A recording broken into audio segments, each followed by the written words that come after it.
The AEW Rampage ratings have been absolutely terrible. We're going to talk about it. Plus, XFL, Vince McMahon, Paige, everything that you guys can imagine.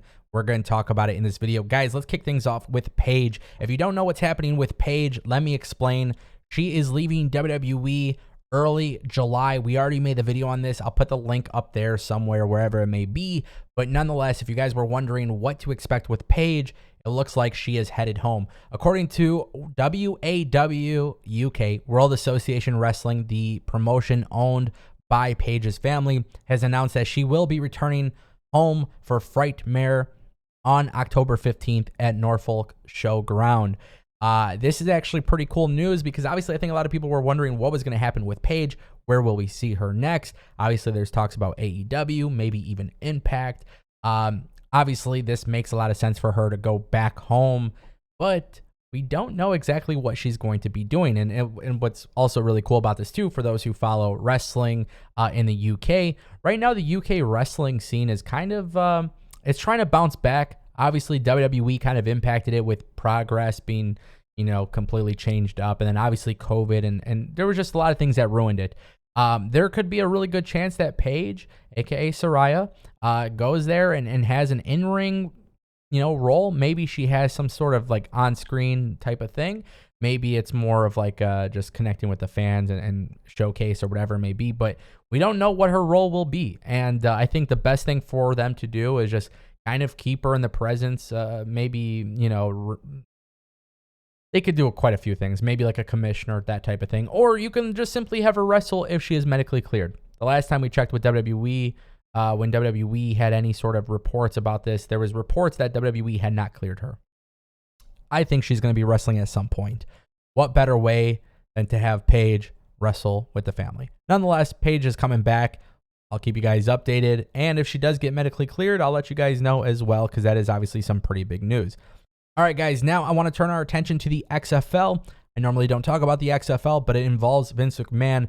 Oliver Luck and Vince McMahon have reached a settlement in the XFL termination lawsuit. For those who don't know what was happening, Oliver Luck had filed a lawsuit against Vince McMahon for wrongful termination as he believed he was fired without cause, and under the terms of his contract, he was owed his pay for the remaining 3 years of the contract, which had a personal guarantee attached to it by McMahon. McMahon later filed a countersuit alleging that Luck defied McMahon's orders on signing players, and Luck repeatedly shared confidential XFL information with NFL agent William Wilson, who is Luck's brother-in-law. Now, also, the Sports Business Journal reported today that they had reached a settlement, and as of this writing, the terms are unknown. Shout out to Andrew Ravens for aggregating that piece of content. XFL. Obviously, it is back under the guidance of The Rock and his business partners. Fantastic. This is going to be great news if you're a football fan. But also, now it's time to see what's going to happen with Vince McMahon. This is out of the way. Vince McMahon has something else happening. Obviously, it impacts WWE greatly. And I think a lot of people are just kind of anxious to see what happens next. But with this, it makes it a lot easier because now this is no longer a concern. XFL is going to be a very, very interesting promotion, league, whatever you want to call it. It's going to be very interesting to watch over the next year because had COVID not been a thing, maybe the XFL would be here. That's a very, very big possibility. So who knows what's going to happen here, but it seems like this legal trouble is at least over for Vince McMahon, while the other stuff is, there's other stuff happening and we got to pay attention to it and we'll see what happens.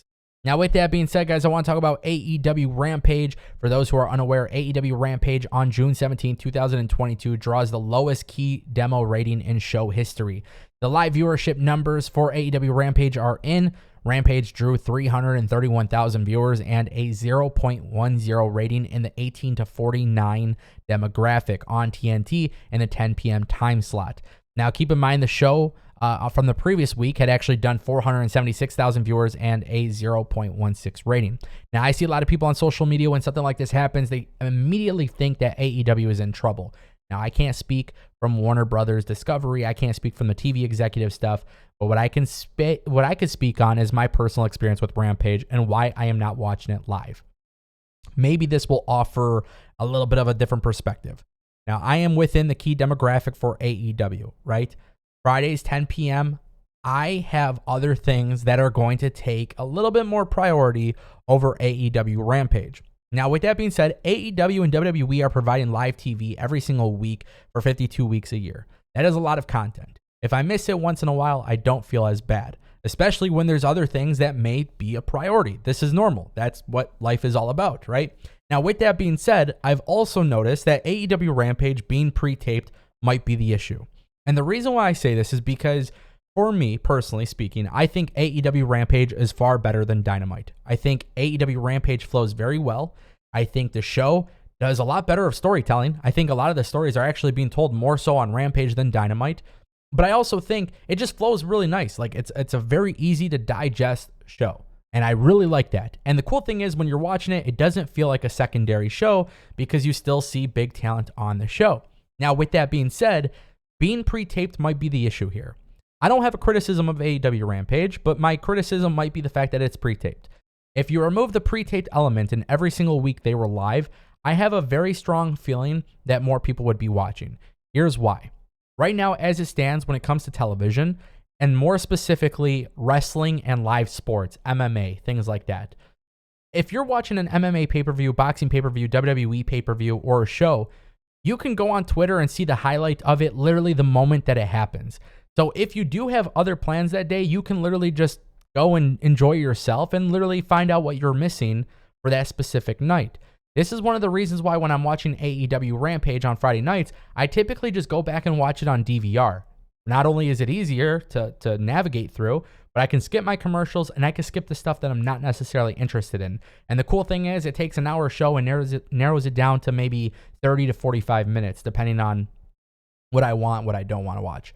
Now, with that being said, that is not a luxury that you get with AEW Dynamite because AEW Dynamite's a live show. Now, the reason why I typically do this with Rampage is because for the most part, I am reading the spoilers beforehand.